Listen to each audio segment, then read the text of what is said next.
Thank you. And now I'm gonna turn it over to our presenter, Talal. Thank you for the beautiful introduction, Felipe. Can everybody hear me fine?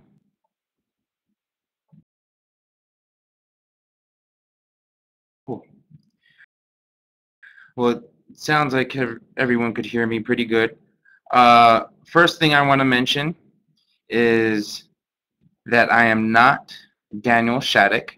Unfortunately, Daniel, who did give our presentation on editing and revision strategies in person yesterday, was unavailable for the online workshop.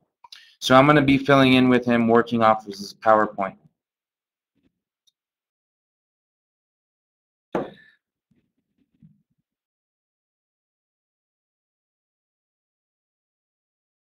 So first thing I'd like to go over is the fact that everything goes in threes. We know that that's how the world works. But that's also how our writing usually works. We're always going to begin with a zero draft in terms of our first writing piece isn't necessarily going to be our first draft. Literally, what we're trying to get out is our ideas and our thoughts on our research or whatever work we're doing. Not to worry about punctuation, grammar, or even bigger things like organization and sentence structure. Really, you want to give yourself an opportunity to get your ideas out there. Kind of like when you're writing a journal entry or a diary entry at the end of the night. You're not worried about the structure or the grammatical instances. Of course, at some point, you're going to have some time to read it over. At that point, you'd probably take out a few words or restructure a couple sentences, maybe move some sentences around. And that's really where you get your first draft. Altogether, those will equal the revised draft.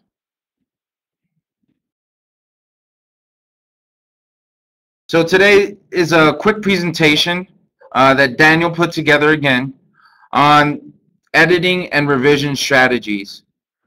The way that we're going to go through it today is first talk about the differences between editing and revision. They are two different things. Very big differences between the two and very commonly confused. Next, we'll go over the problems, challenges, and politics of revision. Politics meaning a lot of times editing and revision involves other human beings. And a lot of times those are your faculty or advisors. So we'll discuss a little bit about how to maneuver around your potential faculty or committee members. Also basic strategies on editing and revision. What are some tips and tricks that you can use to help the process go a little bit smoother for you? We'll also go over some specific editorial suggestions in terms of looking at certain forms, sentence forms, and grammatical features, as well as for some of you who might be English second learners or English language learners, some strategies on editing and revising your papers as well. So first off, we'll talk about the difference. What's the difference between editing and revising? Good question. The way I like to look at editing and revising is a friend of mine always used a really good analogy. So imagine if you're building a house, right? The first thing you're going to do is set up a floor plan. So where's your kitchen going to be? Where's the bedroom going to be? Where's the living room? Upstairs, attic. Now, after your walls are up and your pipes and plumbing are in, electricity's all wired, how are you going to fix up your house? What color is the paint, the walls? What kind of fixtures are you going to have, gold or silver? The way I use this analogy is you can think of revising as your floor plan. These are your bedrooms, your kitchen, your living room, and your bathrooms. Editing is more of your internal fixtures, and maybe even the color of the paint on your walls. So imagine if you walk into a house and you walk straight into the kitchen, and right behind the kitchen is a bathroom before you even get to the living room, which is on the second floor. It wouldn't really make sense to move the sink on one end of the kitchen that you walk in to the other side of the sink. That really wouldn't fix anything. So that just gives you an idea of how editing and revision will have to work in conjunction as you go through the process. Editing is going to look at more micro, detailed, grammatical, and punctuation, while revising will look at the overall organization of your paper, kind of like the floor plan of the house. So what are some problems, challenges, and committee politics involved in editing and revising? So some common fears going into the process. Don't be afraid. Change is usually good, especially when you're coming off of your first draft. Remember that you're always modifying the delivery of your message. Don't ever feel like you're actually modifying your message or the point that you're trying to make. Always a question between what's too much editing, what's too much revising, and what's too little editing or too little revising. That's a fine balance that each person's going to find on an individual basis, and usually the major determinant is time. Make sure one of the hardest things to do in editing is to determine what outsiders revisions to use and to not use. And we'll go through some strategies and tips on how to distinguish between revision that's basically going to change the message or a revision that might improve the delivery of that message.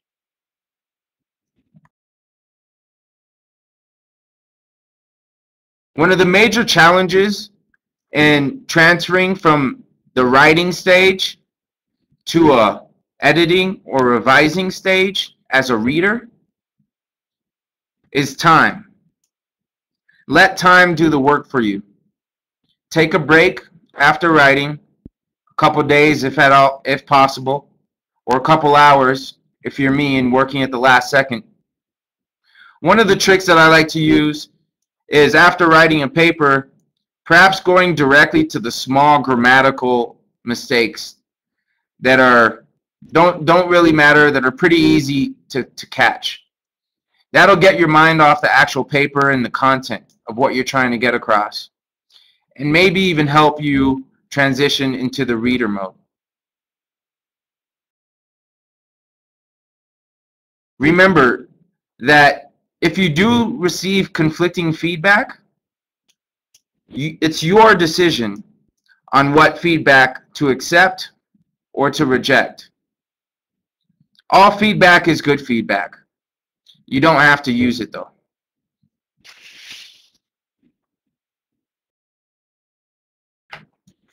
So talking about that, this slide is called The Politics of Revision, and it might be more fitting to be called the committee politics of revision, because I'm guessing we're all at some point going to be working on our dissertations or our theses.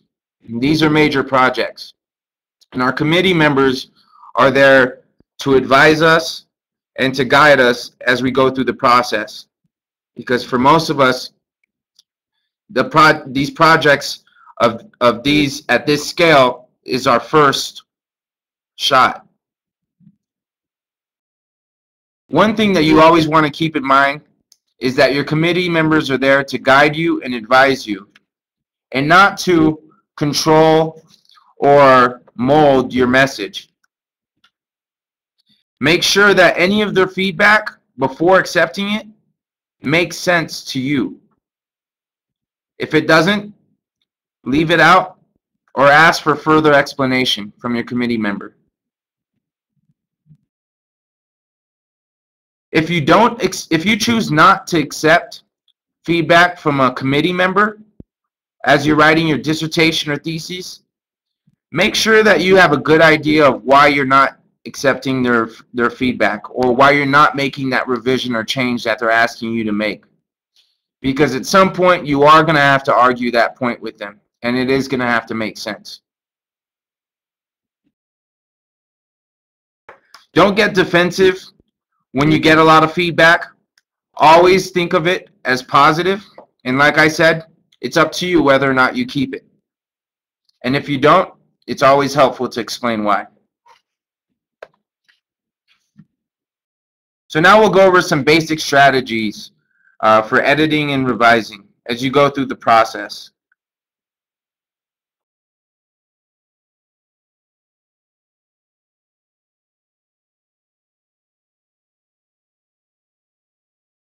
You want to find somebody that, of course, you can trust and admire. The person should be familiar with your work, or at least familiar with your field. That way their feedback is a little bit more relevant than an outside reader. And remember that you're always going to be prioritizing at some point, whether you're revising or editing. What kind of feedback you get is usually along the entire spectrum. So you want to divide which feedback fits into ideas, which feedback is more like an organizational type of change, and which feedback are pointing at grammatical errors or punctuation. Again, your dissertation, your thesis, or even your class paper is always going to do one thing. It's going to tell a story. So when you're telling a story, you can't ever start in the middle. As you're editing and revising, you want to keep in mind that you're telling a story. And at the end, you should have all the details and the entire story in your mind.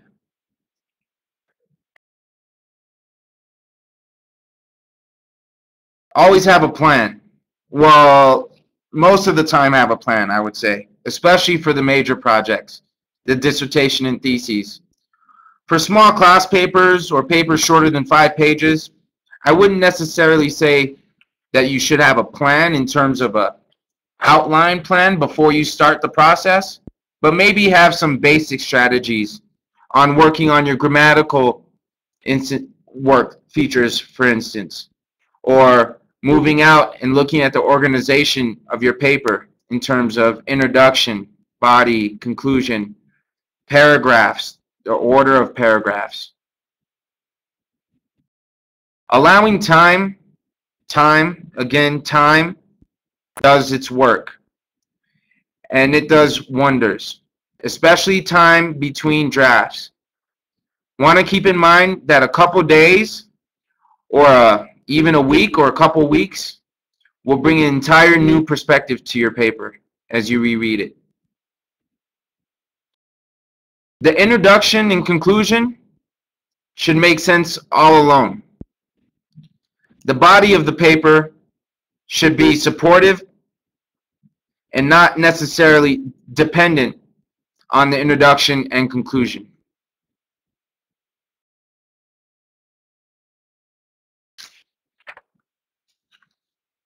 So ways to share your writing. Remember, you want to find someone that you admire and that you respect, that you know is going to give you respectful feedback that you will take seriously. You want to be specific when you're requesting feedback on what features you're actually worried about on your paper. What are primary areas of concern? For example, if you already know that there are certain places that you have problems with tense, you want to mention to your reader that this is something that you want them to pay special attention to. This is very important, especially for larger projects. As a reviser or editor, like we said at the beginning, it's tough to look at everything at the big picture at the level of the big picture.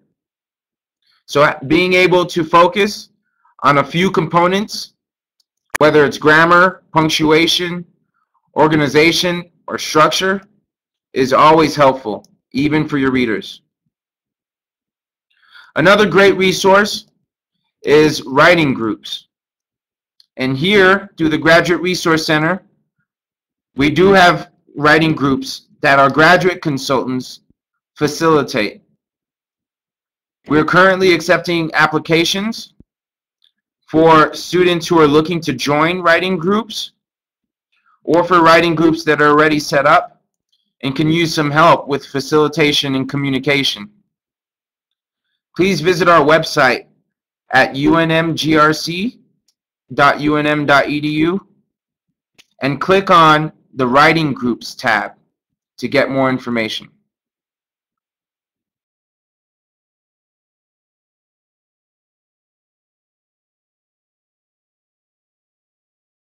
One thing that's really helpful as you're going through your paper and looking at the organization is to tell the story.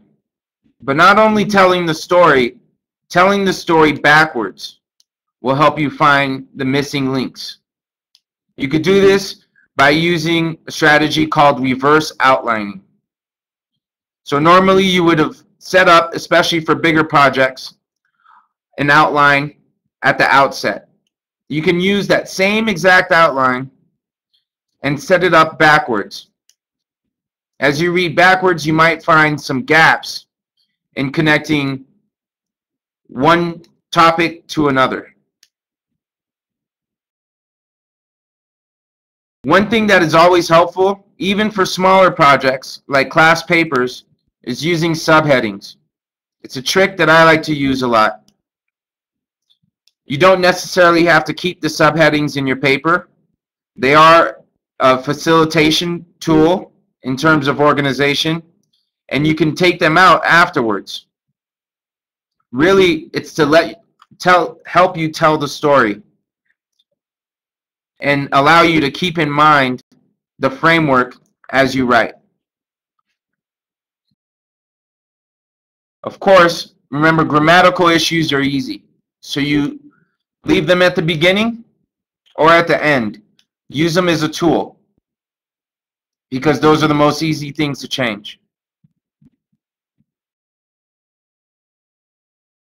So big projects are tougher. The thesis and dissertation, when it comes to editing and revisions, for these projects, you're going to spend more time revising and editing than you would writing, and maybe about 3 to 5 times as much time. On smaller papers, you could imagine, you probably spend more time writing than editing and revising. So it's actually the opposite for the thesis and dissertation. Keep that in mind as you go into the project. Your chapters or units within your papers, your theses or dissertations, should be able to stand alone themselves and should make sense and tell their own story individually. As a total project, your chapters and units should tell stories that are all interlinked. And the introduction and conclusion of your dissertation or theses should link all of these stories.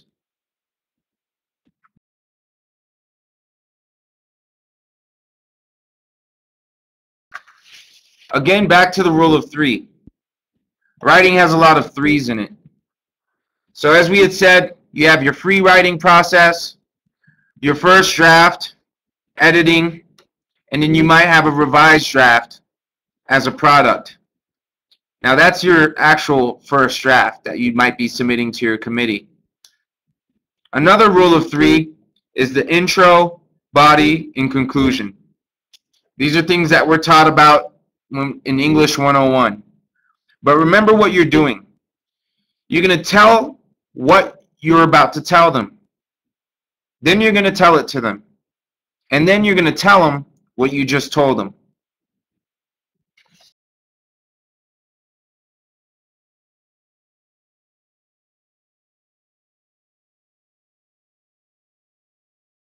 Reading out loud is really helpful, especially if others are reading out loud for you. So using your ears to hear, using your eyes in terms of structure, whether or not you have perhaps a section that's overflowing, make sure you bring subheadings to the beginnings of pages. Don't leave a subheading hanging on one page with the text underneath the subheading hanging on the next page. If you do notice a long paragraph without a page without any indentations, it might indicate that you might need a couple paragraphs. Your paper should look like it reads. Lastly, you can always use your breath. So as you're reading, if you notice you're pausing in the middle of sentences, it might indicate a place that might require a comma or a semicolon, or perhaps you might want to rethink that sentence.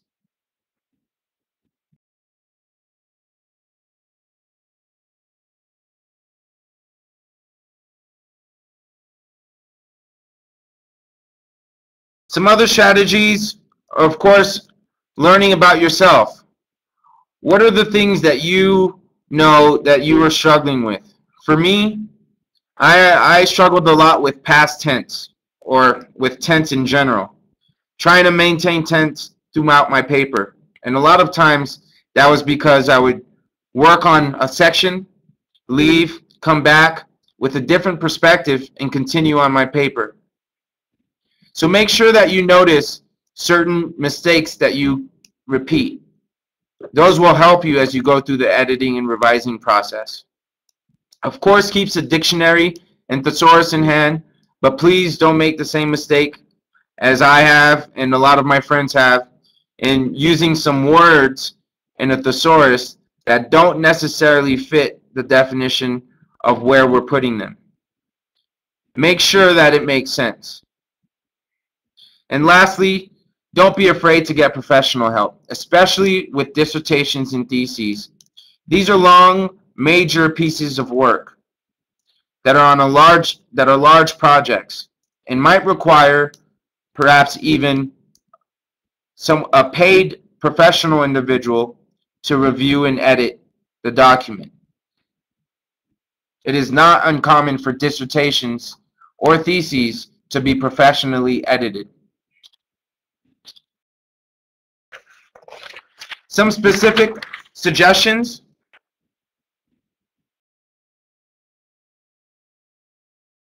These might be a little bit less helpful, I think, but the SVO, subject, verb, object format is very popular, and using it as much as possible could make your writing more effective. You also want to make it easy for your reader to identify what the subject is. What are you talking about? If it's difficult for the reader to comprehend what they're reading, many times it's even less likely that they're going to remember.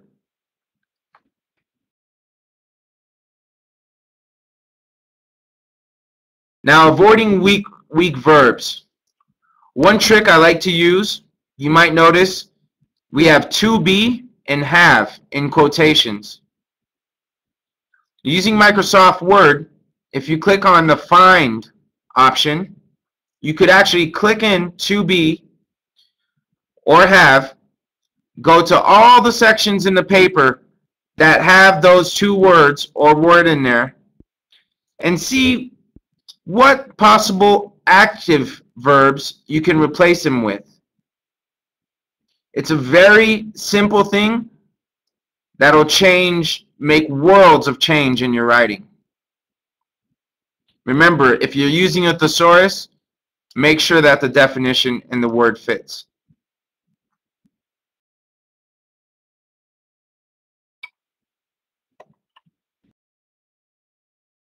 Of course, if you're using active voice, you want to avoid the passive voice. So the example is the sentence at the bottom. The house was damaged by the rainstorm. That should never be written.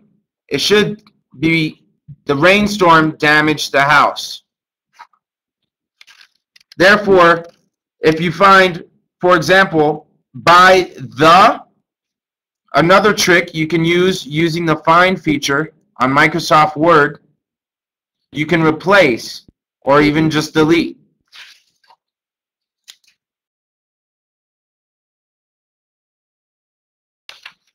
Next, and lastly, we're going to go over a few situations with English language learners and English as a second language students. I myself struggled with English as I entered college, and one of the major things that I found that helped was working on reading. It's a very easy thing to do in terms of it's a natural way for English that even English learners learn how to write. So we learn by replication. Reading a very clear, very effective article, journal article, or paper, those phrases and terms that the author will use will stick in your mind.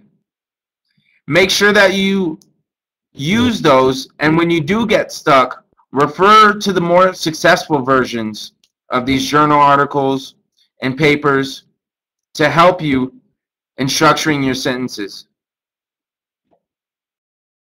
APA, MLA, Chicago style manuals are very, very specific. So if you do have, if you're unlucky and you have professors who are sticklers on style manuals, make sure that you either buy the book or have adequate references for referencing and citing your material correctly. All of these formats are very specific, and it is not uncommon for students to lose points for not following the guidelines. Again, the dictionary and thesaurus are your best friend as long as you use them correctly.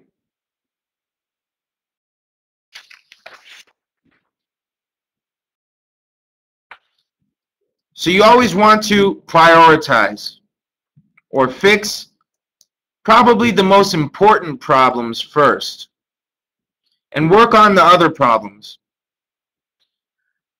For example, tense. That's a pretty major problem that could potentially throw a reader entirely off. Making sure that you fix your tenses before making sure that your breaks and commas are in place might make more sense.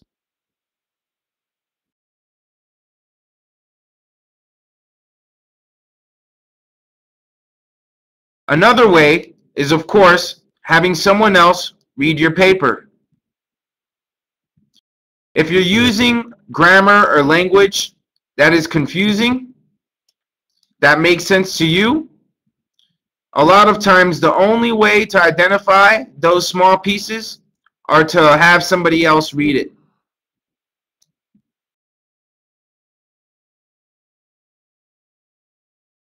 Lastly, we'll go over a summary of everything that we spoke about today. So first off, you want to take a strategic approach to editing and revising. You want to make sure that you're organized and that you prioritize, especially for large projects such as your dissertation or theses.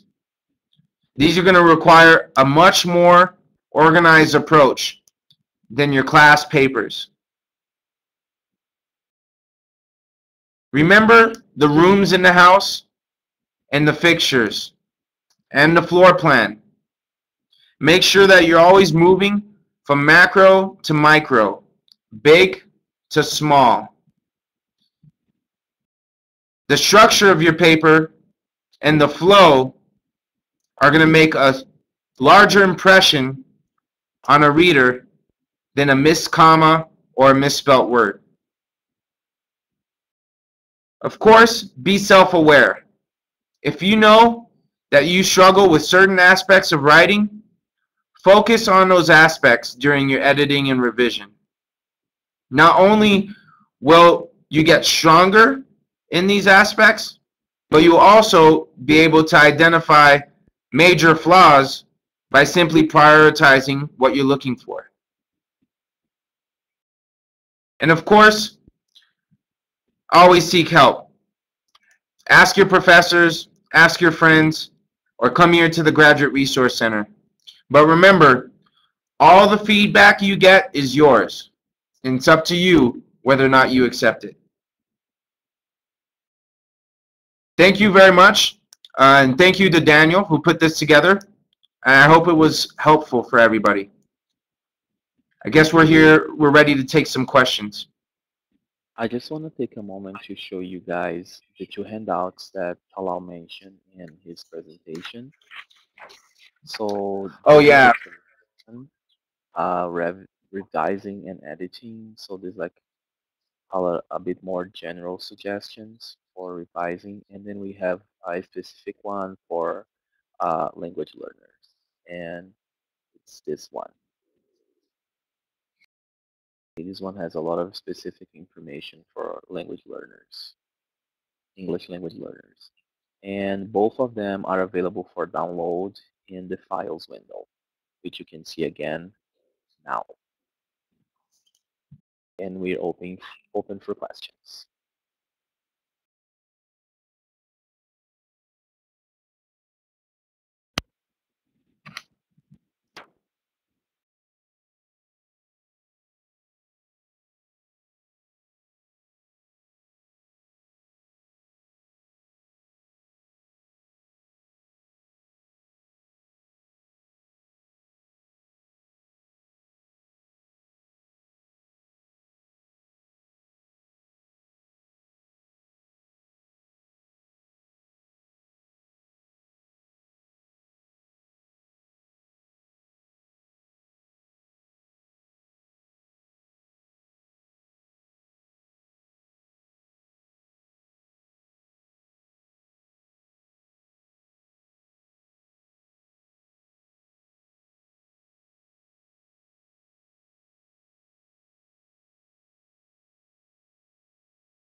Yes, all the recordings are available on the GRC website under evening online schedule. This page you have all the information about our online workshops.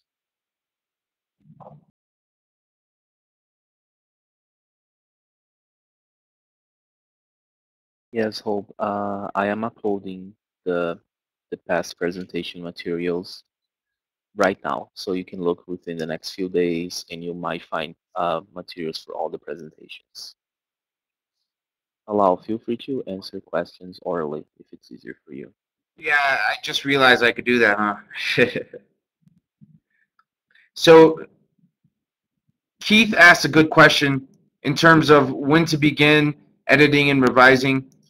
I did mention one thing that usually obstructs the writing process and the train of thought even is noticing a grammatical error or a misspelled word and going back and changing it and then kind of automatically transitioning into the reader editing mode while you're writing. That's a big no-no. You want to avoid that as much as possible and just let your free thinking and writing and flow go as you get the words out on paper. Because that's really what you're trying to do at that point. Remember, you want to be very particular and specific in your actions. So if you are writing your first draft, focus on writing because you know at some point you can actually focus on editing and revising.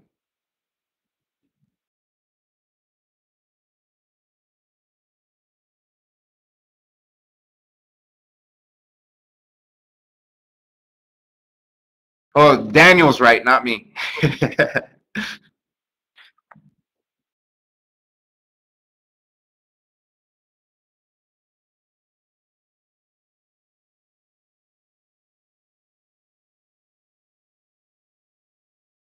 Are there any other questions at all?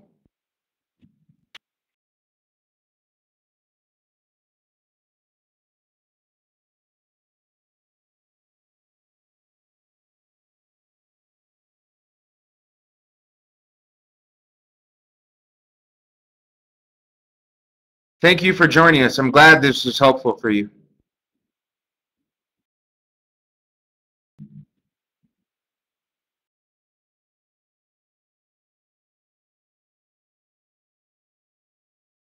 Okay, guys, if you don't have any further questions, I'm gonna bring up the evaluation link. So please fill the evaluation so we can improve our services to you.